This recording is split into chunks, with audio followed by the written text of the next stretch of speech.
예수께서는 공생애를 시작하시면서 많은 사람들의 오해를 샀습니다. 오해를 많이 받으셨어요. 특별히 서기관과 바리새인들과는 다른 메시지라고 그들이 여겼습니다. 그들이 여길 수 있었어요. 충분히 그럴 수 있었습니다. 서기관과 바리새인들은 누구입니까? 성경의 가장 높은 권위자들입니다. 그들은 오늘말로 하면 국내 유수의 신학대학원 교수요. 그들의 전 생애를 바쳐서 오직 하나님의 말씀만을 연구하는데 모든 것을 헌신했을 뿐만 아니라 그들의 삶을 들여볼 때에도 참으로 의롭다라고 하지 않을 수 없는 외형적인 삶의 모습들을 모두 지니고 있었던 자들이죠. 그런데 예수께서는 누구이십니까? 예수께서는 목수의 아들이십니다. 그럼에도 불구하고 예수께서는 그들을 향해서 늘 비판과 책망을 주셨습니다. 그들은 바리새인이라 불렸습니다. 이 바리새인이라는 의미는 분별된 자들이라는 의미예요. 구별되었다는 것이죠. 경건과 거룩에 있어서 평범한 우리와는 전혀 다른 사람이라는 것이죠. 그런데 예수께서 그들을 비판하시는 것이죠. 그리고 모든 세상 사람들이 의심 없이 반드시 죄인이다 라고 여길 수밖에 없는 세리들, 몸을 파는 창기들, 이런 자들과 친근하게 지내시는 거예요. 뿐만 아니라 그들이 율법으로 많은 사람들을 정죄할 때도 예수께서는 오히려 은혜로운 말씀만을 전하셨다라는 것이죠. 서기관과 율법사들과는 다른 모습이셨어요. 분명히 차이가 나는 거죠. 그래서 오해를 하고도 남음이 있었다라는 것이죠. 그래서 예수께서는 이제 첫 설교, 산상수훈이라고 우리가 말하는 이 첫 설교에서 팔복을 선언하시고 너희는 소금이다, 빛이다 말씀하시고 그리고 바로 예수와 율법과의 관계를 규정하세요. 예수와 율법은 어떤 관계인가? 이것을 직접 본인이 당신 스스로 설명하시는 것이죠. 오늘 본문 바로 앞의 내용들입니다. 내가 율법이나 선지자를 없애려고 온 것으로 생각하지 말아라. 나는 완전하게 하고 그 율법을 성취하려 온 그러한 존재다 라고 말씀하시는 것이죠. 하늘과 땅이 없어지기 전에 율법의 한 점도, 히브리어나 헬라어도 그렇습니다만 이 점 하나로 의미가 전혀 달라질 수 있는 그러한 구조예요. 1.1획도 성경 무를 말씀하시는 거예요. 그러니까 구약 성경 전체 너희가 알고 받고 따르던 그 말씀은 한 점 한 획도 없어지거나 변할 수 없다. 모두 이루어진다. 반드시 이루어진다. 지극히 작은 계명 하나라도 철저히 가르쳐 지키게 하라. 이런 말씀을 하시는 것이죠. 당시의 청중들로서는 이 말씀이 예상을 깨뜨리는 말씀이었을 거예요. 너무도 단호하게 그렇게 하시는 말씀. 오늘 본문을 다시 한 번만 읽어볼까요? 굉장히 중요합니다. 앞의 문맥과 뒤의 문맥을 연결 지어지는 결론의 말씀이라 할 수 있어요. 한번 읽어보겠습니다. 내가 너에게 이르노니 너희 의의가 서기관과 바리새인보다 더 낫지 못하면 결코 천국에 들어갈 수 없다. 율법의 권위자, 신학대학원 교수보다 더 지독스러운 권위자들이에요. 이들은 날마다 말씀을 머리에 차고요, 옷슬에 주렁주렁 달고요, 한 주면 2번씩 금식하고요, 그리고 자기 뒷뜰에 기르는 회양과 근처의 11조까지 아낌없이 정확히 드리고요.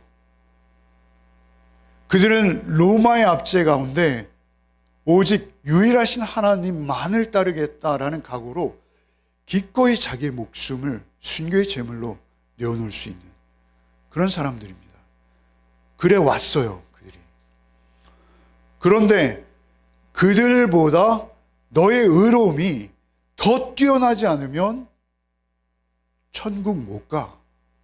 그냥 천국 못 가 이렇게 말씀하시는 게 아니라 결코라고 말씀하세요. 결코 천국에 들어갈 수 없다. 도대체 누가 천국에 들어갈 수 있는 거죠? 그렇게 되어질 때 천국에 들어갈 수 있는 존재가 없다는 거예요. 천국에 들어갈 수 있는 사람 결코 없다라고 말씀하시는 거죠. 사실 이거보다 억울하고 분통이 터질 일은 없습니다. 천국 문 앞에 섰는데 너는 안 돼. 나는 철석같이 믿었고 평생을 헌신해왔고 자신의 생명보다도 귀히 말씀을 섬겨왔다라고 여겼는데 너는 안 돼. 이보다 억울한 일이 있을까요? 이보다 분통 터지는 일이 있을까요? 내 자녀가 길을 걷다가 150명이나 되는 사람들과 함께 죽어도 이보다 억울하진 않을 것 같아요. 제 생각입니다. 여러분, 이 엄동설안에 빌라 왕에게 속아서 길거리로 쫓겨나도 이보다 억울하진 않을 거예요. 여러분, 이런 억울함은 이 세상에 없는 억울함이에요. 그래서 예수께서 어떻게 말씀하세요?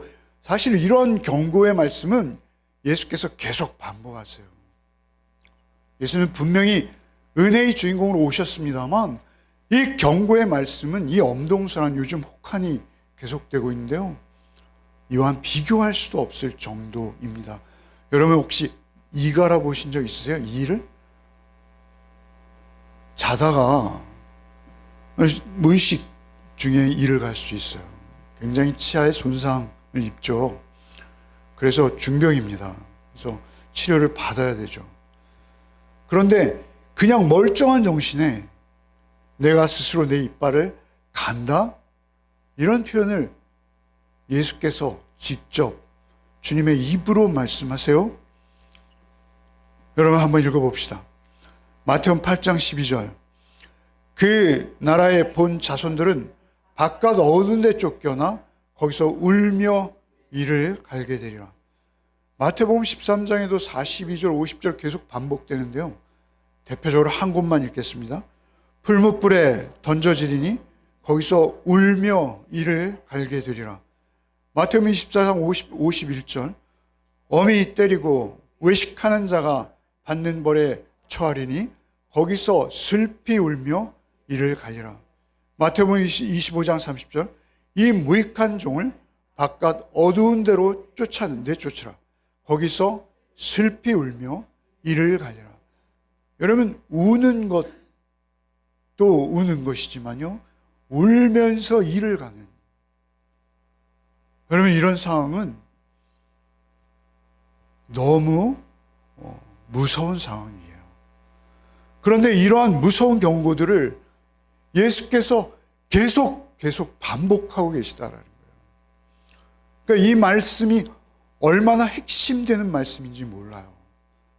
앞에 있는 산상수훈과 뒤에 나올 우리가 말하는 소위 4개의 반제들 있잖아요.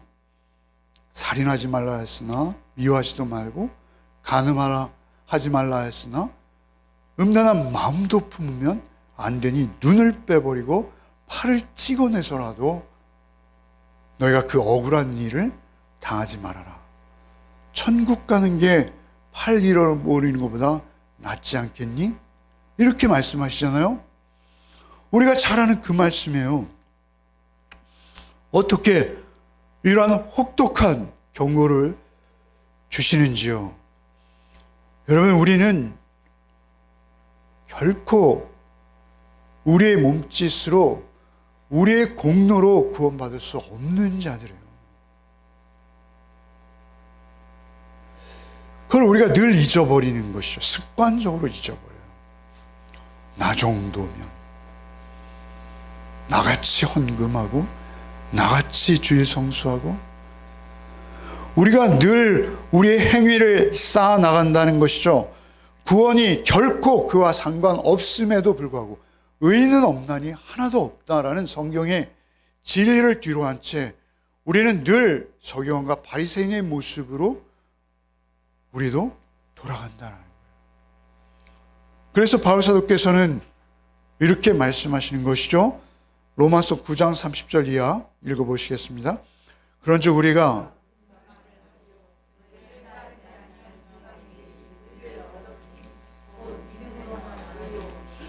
의의 법을 따라간 이스라엘은 율법에 이르지 못하였으니 어찌 그러하냐. 이는 그들이 믿음을 의지하지 않고 행위를 의지함이라 부딪힐 돌에 부딪혔느니라. 놀라운 말씀이죠. 너무나 잘하는 말씀이에요. 그러나 사실 이 말씀을 곰곰이 묵상해 보십시오. 여기서 말하는 이스라엘, 의의 법을 따라간 이스라엘은 율법에 이르지 못하였으니, 율법 입만 열면 율법을 말하던 이스라엘은 율법에 이르지 못했다라고 말씀하세요. 소위 말하면 너희는 날마다 교회에 출석하고 목사라 자부하고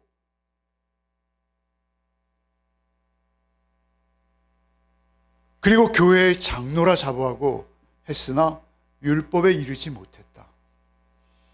그러나 그 이유는 하나다. 믿음을 의지하지 않고 행위를 의지했다. 이렇게 선언하시는 거예요. 이것은 칭의를 말하는 것이죠. 서기관보다 나은 의인은 어떤 의로움인지요?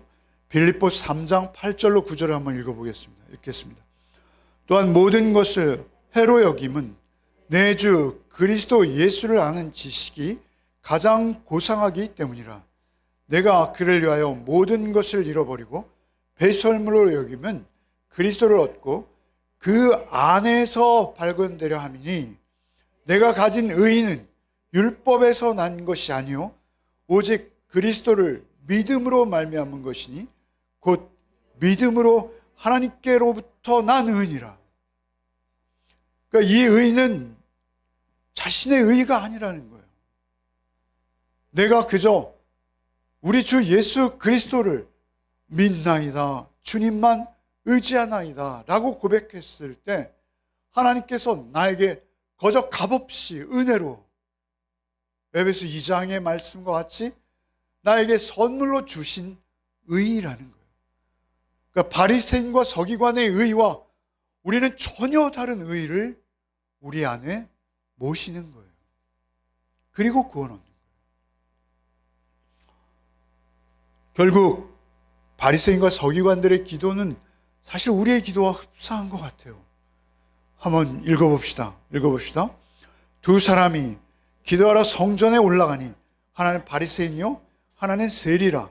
바리새인은 서서 따로 기도하여 이르되 하나님이여 나는 다른 사람들 곧 토색, 불의, 간음하는 자들과 같지 아니하고 이 세리와도 같지 아니함을 감사하나이다. 나는 일에 2번씩 금식하고 또 소득의 11조를 드리나이다 하고 세리는 멀리 서서 감히 눈을 들어 하늘을 쳐다보지도 못하고 다만 가슴을 치며 이르되 하나님이여 불쌍히 여기소서 나는 죄인이로소이다 하였느니라. 내가 너에게 이르노니 이에 저 바리새인이 아니고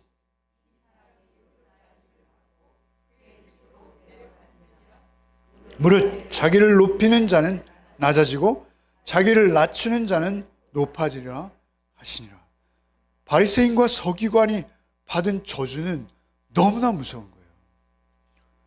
그런가 하면 세리가 받은 축복은 다 받은 거예요.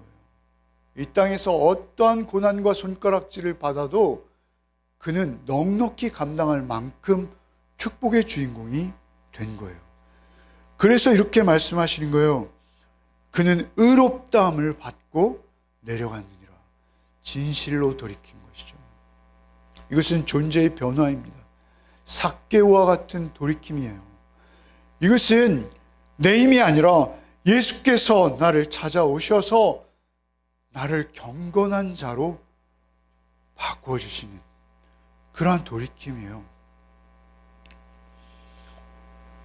이 엄청난 저주의 선언과 이 엄청난 축복의 선언을 우리는 늘 기억해야 합니다. 그런 의미에서 서기관과 바리새인들이 어떤 저주를 받았는지 더 구체적으로 성경에서 한번 살펴봅시다. 마태복음 23장 23절 이하를 같이 한번 읽겠습니다.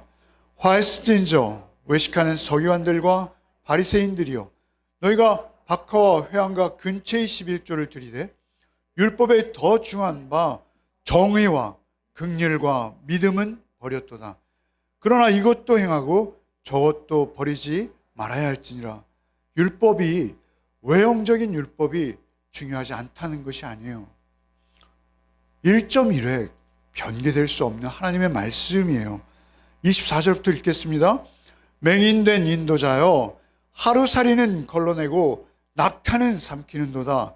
화했을진저 외식하는 서기관들과 바리새인들이여, 잔과 대접의 겉은 깨끗이 하되 그 안에는 탐욕과 방탕으로 가득하게 하는도다. 눈먼 바리새인들이여, 너는 먼저 안을 깨끗하게 하라. 그리하면 겉도 깨끗하리라. 화했을진저 외식하는 서기관과 바리새인들이여, 회칠한 무덤 같으니 겉으로는 아름답게 보이나 그 안에는 죽은 사람의 뼈와 모든 더러운 것이 가득하도다. 이와 같이 너희도 겉으로는 사람에게 옳게 보이되 안으로는 외식과 불법이 가득하도다. 안을 깨끗하게 하라. 그리하면 겉도 깨끗하리라. 우리는 겉에 얼마나 치장하는지요. 우리 한국 사회가 특별히 더한 것 같아요. 안을 깨끗이 하라.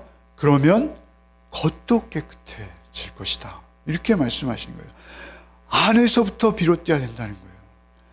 안에서부터 시작된 아름다움만이 진정한 아름다움. 안에서 시작되어진 것만이 하나님께서도 받으시는 아름다움이다 라고 말씀하신 거예요. 우리의 안에서 시작되지 않으면 다 소용없다. 여러분, 우리가 외모를 보고 사람을 판단하면 절대 안 됩니다. 그런데 우리는 외모에 치중하거든요. 그러기에 우리는 외모에 속을 수밖에 없는 거예요. 외모가 그 사람의 존재인 것처럼 우린 여긴다는 것이죠. 필사적으로 자신의 삶 속에서 주의 말씀을 쫓기 위해서는 한 푼도 아까운 자들이 자신의 외모를 꾸미는 데는 자신의 소유를 전혀 아끼지 않습니다. 그게 우리의 모습일 수 있다는 거예요. 그것이 내 모습일 수 있다라고 성경은 우리에게 경고하시는 거예요. 여러분, 우리의 구원도 우리가 구원받은 자로서 주의 복음을 어떻게 받아들이고 반응하는가에 결정되어져요. 그것을 우리가 반드시 기억해야 한다는 것이죠. 십자가 부활의 복음이 나에게 머리로만 인식되어지면 안 돼요. 십자가와 부활의 복음이 나의 전 인격에 스며들고 녹아들어야 된다는 것이죠. 그래서 주의 말씀이 내게 임하셨습니다 로 끝나면 그것은 외식하는 자예요. 주의 말씀이 내게 임하셨습니다부터 사실은 시작되는 거예요.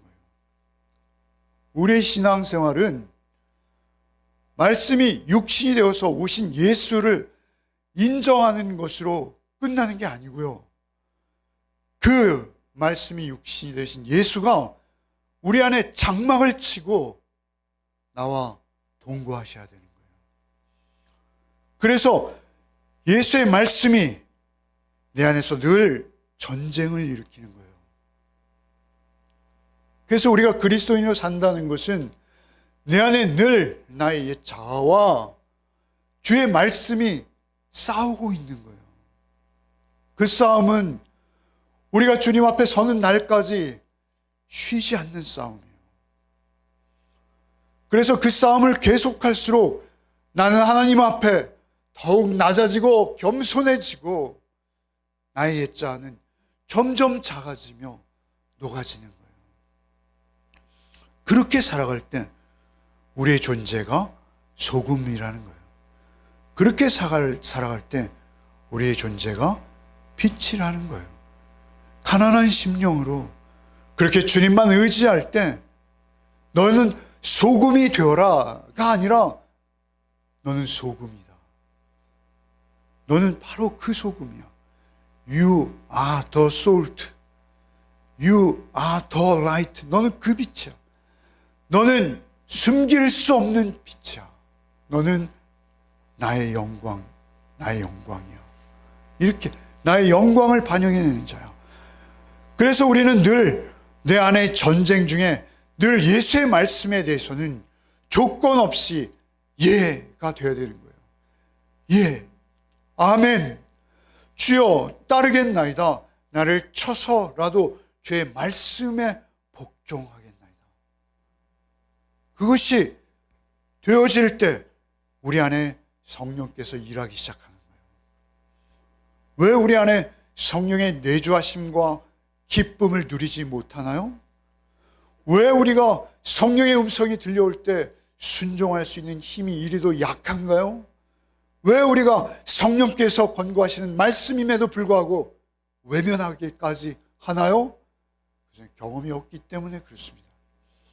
성령 앞에서 말씀의 성령의 검에 따라 그의 말씀이 나의 심령골수를 찔러 쪼갤 때 거기에 순응할 때, 거기에 순종할 때, 거기에 복종할 때 그때 기쁨이 임하는 것입니다. 그때 기쁜 거예요. 그때 우리의 삶을 통해서 진리가 얼마나 놀라운지 그 진리의 말씀에 공감하게 되는 거예요.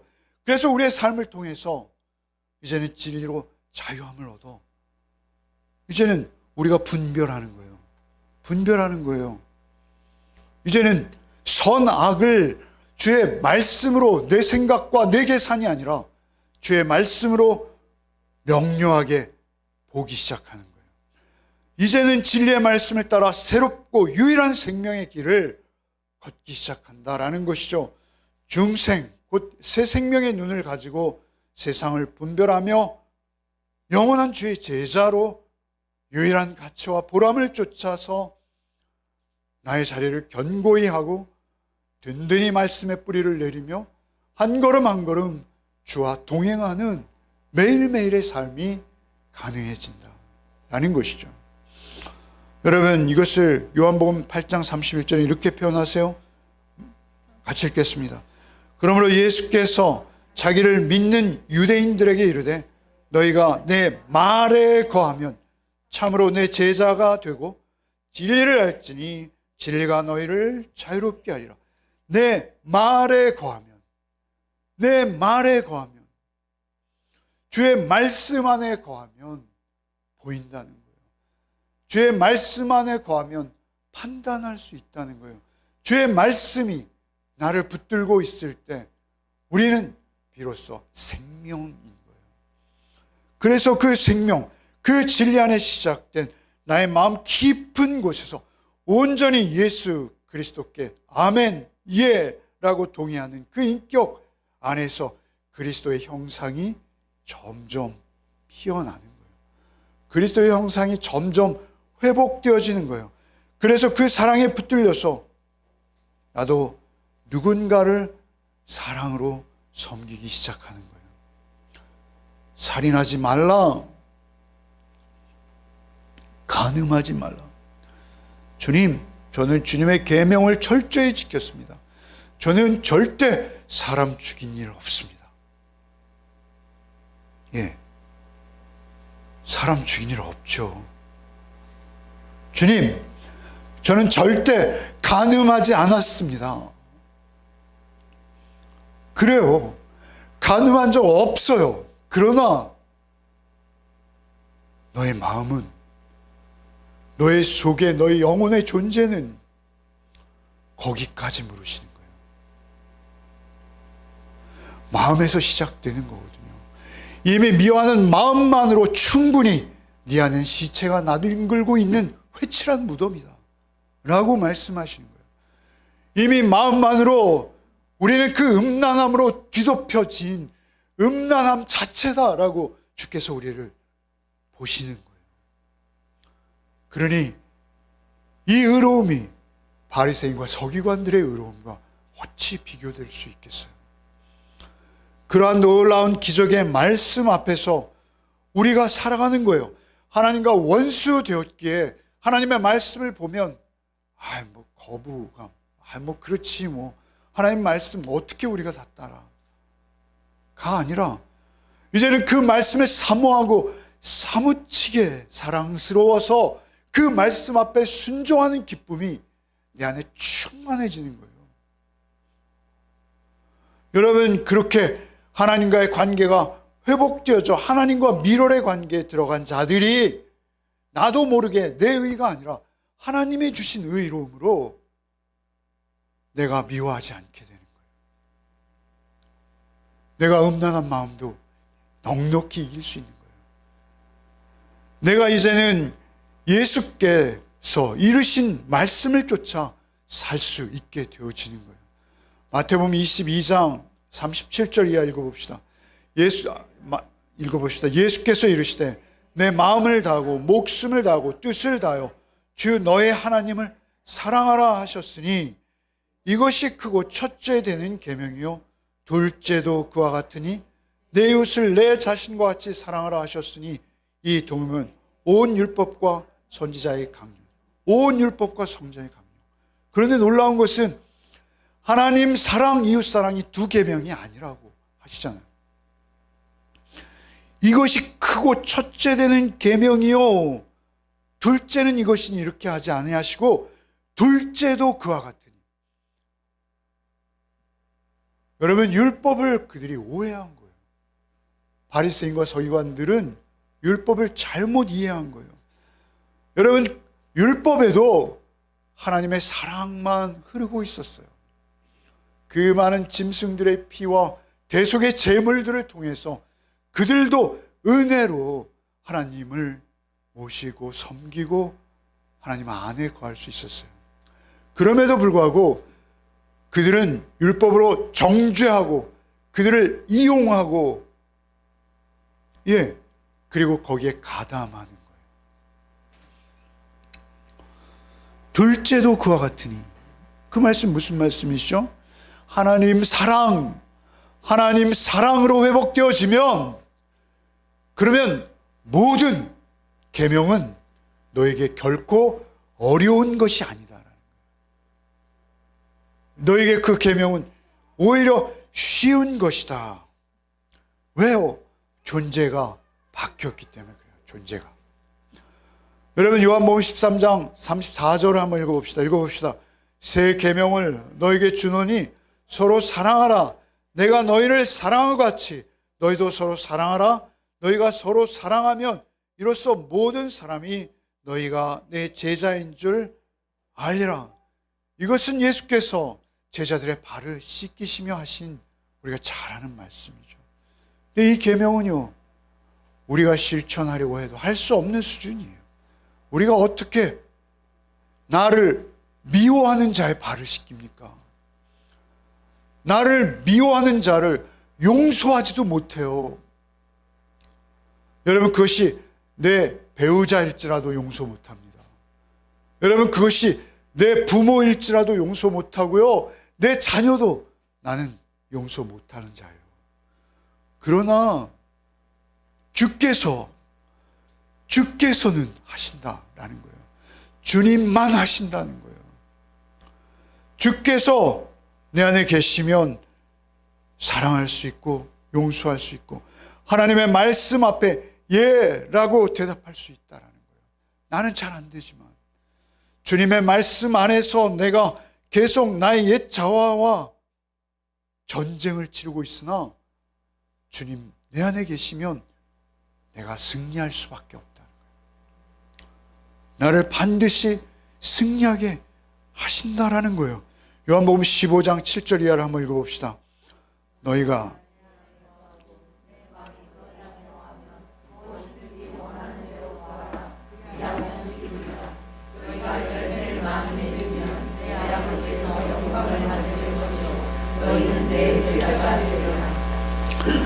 너희가 내 안에 거하고 내 말이, 말씀이 육신되셨잖아요. 내 말이 너희 안에 거하면 무엇이든지 구하라. 여러분, 우리 안에 주님의 말씀이 거하면요, 우리는요, 돈 좀 주세요, 인기 좀 주세요, 명예 좀 주세요, 나도 힘 좀 주세요, 이런 기도 못합니다. 여러분, 주님의 말씀이 내 안에 거하면요, 우리가 주님 앞에 나갈 때 할 수 있는 기도는 하나예요. 저는 죄인입니다. 저는 죄인입니다. 주여 나를 긍휼히 여기시고 오직 성령께서 내 안에 거하는 복이 있게 하여 주옵소서. 그것이 우리의 기도일 수밖에 없어요. 모든 것보다 오직 주 성령만을 사모하오니 내가 주여 구하고 찾고 두드리고 있사오니 주여 나를 긍휼히 여기시고 불쌍히 여기사 오직 성령의 충만한 은혜로 나를 채워주옵소서. 그 기도밖에는 할 기도 없는 거예요. 그렇게 기도할 때 성령이 찾아오셔서 8절에 너희가 열매를 많이 맺으며 너희가 구하는 모든 것 내가 주겠다. 결과 너희 삶에는 열매로 가득할 것이다. 열매는 무엇이죠? 여러분, 열매는요, 하나예요. 오직 하나님 사랑입니다. 하나님 사랑. 하나님 사랑. 하나님 사랑하는 자 이웃을 사랑하지 않을 수 없고요. 하나님 사랑하는 자 자기 가족을 사랑하지 않을 수 없습니다. 진실한 사랑으로, 순간적인 감정이나 이해가 아니라 그들을 진실히 위하는 마음으로 하늘에 썩어지는 밀알과 같이 사랑할 수 있어요. 그런 사랑은 예수께서 우리에게 주신 사랑 외에는 없어요. 그 사랑으로 우리가 나갈 수 있게 되어진다. 그것이 우리에게 열매다라고 말씀하시는 거예요. 그래서 너희의 의는 바리새인과 서기관의 의와는 비교할 수 없는 의다 라고 말씀하십니다. 너희 의가 서기관과 바리새인보다 더 낫지 못하면 결코 천국에 들어가지 못하리라. 이렇게 말씀하신 것은 너희들 착한 행위 너 몇 번 했어? 이거 묻는 거 아니에요. 너 착한 행위는요, 여러분 죄송하지만 여러분보다 이순자 씨가 더 많이 했어요. 이순자 씨 누군지 아시죠? 제가 늘 말씀드리잖아요.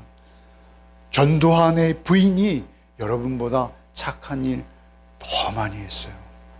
개수가 비교가 안 돼요, 여러분. 너희 의가 서기관과 바리새인보다 낫지 못하면에서의 낫다라는 것은 여러분이 행한 어떤 행함의 양을 이야기하는 게 아니에요.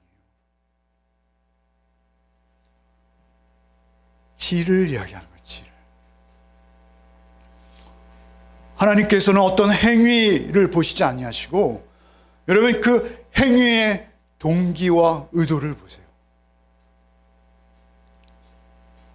하나님께서 보시는 것은 여러분이 어떤 의도를 가지고 그 행위를 했느냐만 보세요.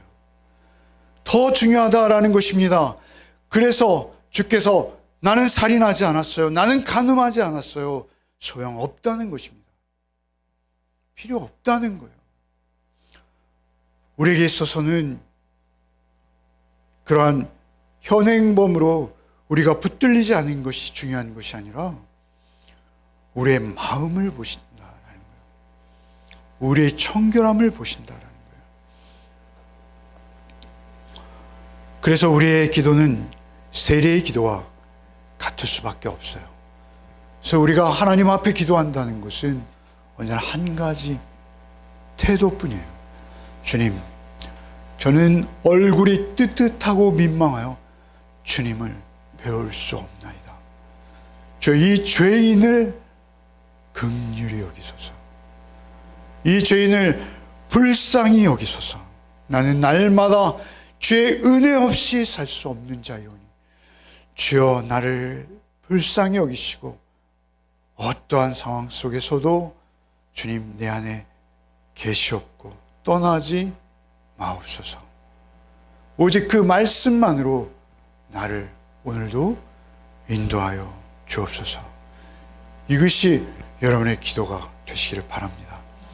다음 한 주간의 삶 속에서도 여러분의 기도는 오직 주님 앞에 주여 나를 긍휼히 여기시고 성령으로 나를 충만케 하사 오직 주의 마음으로 주의 심정으로 하나님을 바라보게 하옵소서.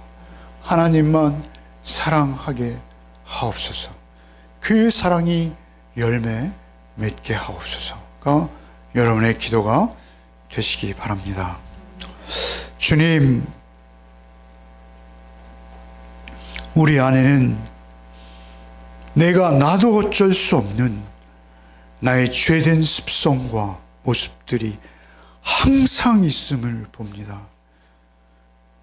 주여, 오직 나를 대속하시기 위해 십자가 지신 예수 그리스도의 긍휼하심만을 의지하오니 주여 우리를 불쌍히 여겨 주옵소서. 한 주간의 삶 속에서도 오직 겸손히 주님만 바라보며 주와 동행키 원하오니 주여 우리가 어디에 있든지 무슨 말을 하든지 무슨 행위를 하든지 주님만 의지하는 한 주간이 되게 하여 주옵소서. 그래서 우리의 삶 속에서 주님의 향기가 주님의 말씀이 되어지는 주님의 편지가 되어지는 우리의 삶이 되게 하여 주옵소서. 예수 그리스도의 이름 받들어 간절히 기도하옵나이다. 아멘.